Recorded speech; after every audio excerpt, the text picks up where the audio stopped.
Hello friends, അപ്പോൾ എല്ലാവർക്കും മൈടെക്കിലേക്ക് സ്വാഗതം. ഇതെൻ്റെ ചാനൽ ഫസ്റ്റ് വീഡിയോ ആണ്. അതുകൊണ്ട് തന്നെ കുറേ പോരായ്മകളൊക്കെ ഉണ്ട്. അത് അടുത്ത പ്രാവശ്യം ഞാൻ ഒന്നുകൂടി ബെറ്ററായിട്ട് വീഡിയോ എടുക്കാൻ ശ്രമിക്കുന്നതായിരിക്കും. അപ്പം എല്ലാവരും ഒന്ന് ചാനൽ സബ്സ്ക്രൈബ് ചെയ്യുക, ബെല്ലൈക്കൻ ഓളിലേക്ക് മാറ്റുക, സപ്പോർട്ട് ചെയ്യുക. ഓക്കെ, ഇന്ന് നമ്മളിവിടെ നോക്കാൻ പോകുന്നത് ഇപ്പം സ്ക്രാപ്പ് പറയുന്നൊരു UPS കിട്ടിയായിരുന്നു. അത് വർക്ക് ചെയ്യിപ്പിക്കാൻ പറ്റുമോ ഇല്ലയോ എന്നുള്ള കാര്യമാണ് നമ്മളിപ്പോൾ നോക്കാൻ പോകുന്നത്. ഓക്കെ, അപ്പോൾ നമുക്ക് നേരെ വീഡിയോയിലേക്ക് പോകാമല്ലോ. വാ. ഇതാണ് നമ്മുടെ UPS. ഇതിൻ്റെ ഔട്ട്പുട്ട് വരുന്നതെന്ന് വെച്ച് കഴിഞ്ഞാൽ 230 360 വോൾട്ട് ഔട്ട്പുട്ടാണ്. 2.6 ആംപിയറാണ്. നമുക്കിതിപ്പോൾ കണക്ട് ചെയ്യുന്ന മുമ്പിട്ട്, സപ്ലൈ കണക്ട് ചെയ്യുന്ന മുമ്പിട്ട് നമുക്കിതൊന്ന് ഓപ്പൺ ചെയ്ത് നോക്കാം. വല്ല ഷോർട്ടോ എന്തെങ്കിലും ഉണ്ടെങ്കിൽ കത്തിപ്പോകാതിരിക്കാനാണ് ഇത് ഓപ്പൺ ചെയ്ത് നോക്കാം ഫസ്റ്റ്, എന്നിട്ട് നമുക്ക് കണക്ട് ചെയ്ത് നോക്കാം.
അപ്പോൾ ഇതാണ് നമ്മുടെ UPSൻ്റെ ഉള്ളിലുള്ള വശം. എല്ലാം നല്ല കണ്ടീഷനാണ് ഉള്ളത്.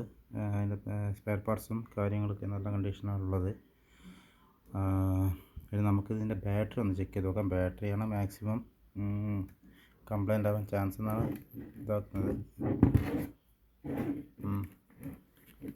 ഇതിൻ്റെ ഇത് 12 വോട്ടിനാണ്, 28 വോട്ട് ബാറ്ററിയാണിത്. ഇതിൻ്റെ ഔട്ട്പുട്ട് നോക്കാം. അത് നോക്കിയിട്ട് നമുക്ക് ബാറ്ററി കംപ്ലൈൻ്റ് ആണെങ്കിൽ ബാറ്ററിൻ്റെ ഒന്ന് മെയിൻ്റനൻസ് ചെയ്ത് നോക്കാം, റെഡി ആവുമോ ഇല്ലയോ നോക്കാം. അപ്പോൾ നമ്മളിത് പഴയ ബാറ്ററിയിൽ ലിക്വിഡും ആസിഡും ഒഴിച്ച് ഇതാക്കി ചാർജ് ചെയ്തിട്ട് നോക്കിയായിരുന്നു. അപ്പോൾ ഈ ബാറ്ററി ഒട്ടും ചാർജ് ആവുന്നില്ല. അപ്പം അതിന് ഞങ്ങൾ ഇപ്പം പുതിയൊരു ബാറ്ററി ഫിറ്റ് ചെയ്തിട്ടുണ്ട്. 12 വോട്ട് 7Hൻ്റെ ബാറ്ററിയാണ്. ഇത് കണക്ട് ചെയ്തിട്ടുണ്ട്. അപ്പോൾ നമുക്കിത് നോക്കാം വർക്കാവോ ഇല്ലയോ എന്നുള്ളത്.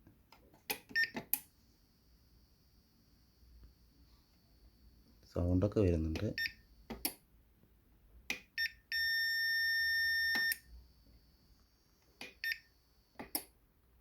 ഓണാവുന്ന കാണുന്നില്ല. ചാർജ് കുറച്ച് സമയത്ത് ചാർജിനിട്ട് നോക്കാം. ചാർജിനിട്ട് നോക്കിയിട്ട് നമുക്ക്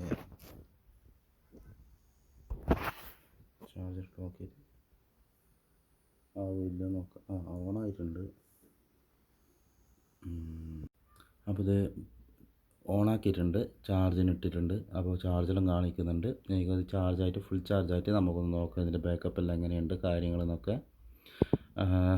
അതുവരെ ജസ്റ്റ് ഒന്ന് വെയിറ്റ് ചെയ്യാം.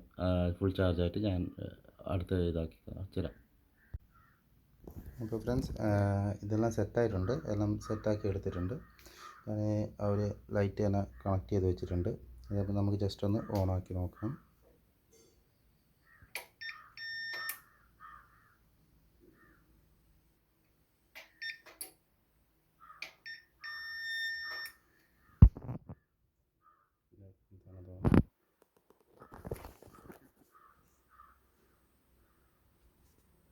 വെക്കുന്നുണ്ട്. ഇപ്പം നല്ല രീതിക്ക് തന്നെ വർക്കാവുന്നുണ്ട്. ബാറ്ററിയെല്ലാം മാറ്റിയതിന് ശേഷം നല്ല രീതിക്ക് തന്നെ വർക്കാവുന്നുണ്ട്. അത് ഇതിൻ്റെയാണ്, ഹോൾഡറിൻ്റെ ചെറിയ പ്രശ്നമുണ്ട്.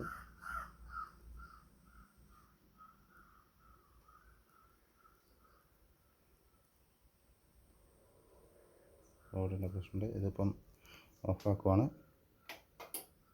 ഓഫായി. ഇതിപ്പം ഇനിയും ഓണാക്കുമ്പോൾ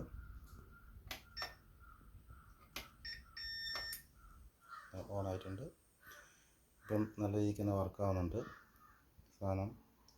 അപ്പം ഇങ്ങനെയുള്ളത് സാധനമൊക്കെ എന്തിനാണ് കളയുന്നതെന്ന് അറിയില്ല. അത്യാവശ്യം വീട്ടിലെ എല്ലാ കാര്യങ്ങൾക്കും ഉപയോഗിക്കാൻ പറ്റുന്നതാണ്. അപ്പം അടുത്തൊരു വീഡിയോ ആയിട്ട് ഞാൻ വീണ്ടും